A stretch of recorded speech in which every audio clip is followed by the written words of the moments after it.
अरे रुको रुको, इससे पहले तुम मुझ पे चढ़ जाओ। The reason why I kept a title like this is because मुझे व्यूज चाहिए थे, सिंपल। नहीं तो टाइटल में कुछ ऐसा रखता, Why some girls cheat। और मुझे तुम लोगों को रेज बेट करना था। मुझे मालूम नहीं कि तुम लोगों ने इस वीडियो में क्लिक किया है कि नहीं, लेकिन अगर किया है तो I guess I successfully rage baited you. और आज हम फोकस करने वाले हैं इस केस के ऊपर।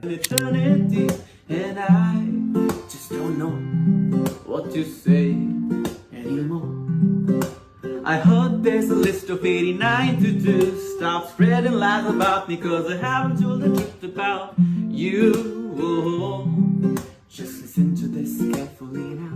मतलब ये केस तो इतना वायरल हो गया कि साला सब पॉपकॉर्न वॉपकॉर्न लेके इसी के बारे में बात करने लगे। And the reason this topic got viral is because of this song. आप चाहते हैं ये गाना पूरा सुन सकते हो, ये यूट्यूब पे है। मतलब इस गाने में भैया बोल रहे हैं कि कैसे ये लड़की जो है वो मेरी जिंदगी में वापस आने की कोशिश कर रही थी and how she is a red flag. और गाने का नाम है cute little red flag because that's apparently what she calls a fans. Anyways, लेकिन इस टॉपिक के ऊपर बहुत वार्तालाप हुई है, बहुत लोगों ने बहुत वीडियोस बनाए हैं, बहुत व्यूज बटोरे हैं। सो आपके सामने मैं कुछ ऐसे पॉइंट्स रखने वाला हूँ जो पॉइंट्स रीजंस हैं कि व्हाई गर्ल्स चीट। ऑल्दो कोई भी पॉइंट वैलिड पॉइंट नहीं होता चीटिंग को जस्टिफाई करने के, एक्सेप्ट वन पॉइंट में भी, बट बाकी के पॉइंट्स बिल्कुल भी जस्टिफाई नहीं करते चीटिंग को।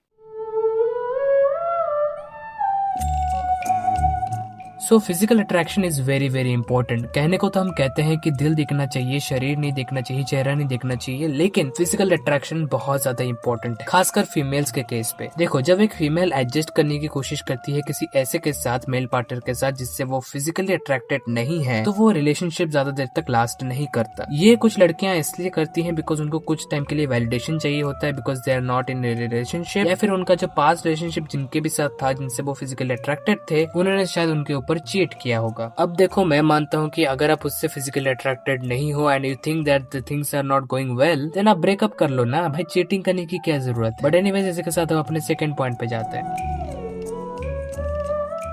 देखो, जो लड़कियां होती हैं वो भी बहुत ज्यादा सेक्सुअली एक्टिव होती हैं। ऑब्वियसली वो उन्हीं के लिए सेक्सुअली ज्यादा एक्टिव होती हैं जिनके साथ वो फिजिकली अट्रैक्टेड है या फिर जिनके साथ वो कुछ सेक्सुअली करना चाहते हैं। पर अगर वही चीज मिसिंग है तो फिर कोई भी इंटीमेसी नहीं होगी, और अगर कोई इंटीमेसी नहीं होगी तो there is a high chance कि वो लड़की चीट करे। और ये नहीं कि अट्रैक्टिव लोगों के साथ ऐसा प्रॉब्लम नहीं हो सकता। फॉर एग्जाम्पल, कोई अट्रैक्टिव बंदा है और उसको कोई सेक्सुअल प्रॉब्लम हो जाता है एंड उस लड़की को कोई और मिल जाती है जिसको मतलब जो अट्रैक्टिव है और सेक्सुअली एक्टिव भी है, then there is a chance कि वो चीट कर सकती है। मैं देखो वापस बोल रहा हूँ कि हर लड़की ऐसी नहीं है। मैं बस बोल रहा हूँ जब कोई लड़की चीट करती है या फिर जिनकी आदत है चीटिंग करने की, वो कोई भी बहाना ढूंढ सकते हैं चीटिंग करने के लिए। तो इसी के साथ हम अपने थर्ड पॉइंट पे जाते हैं।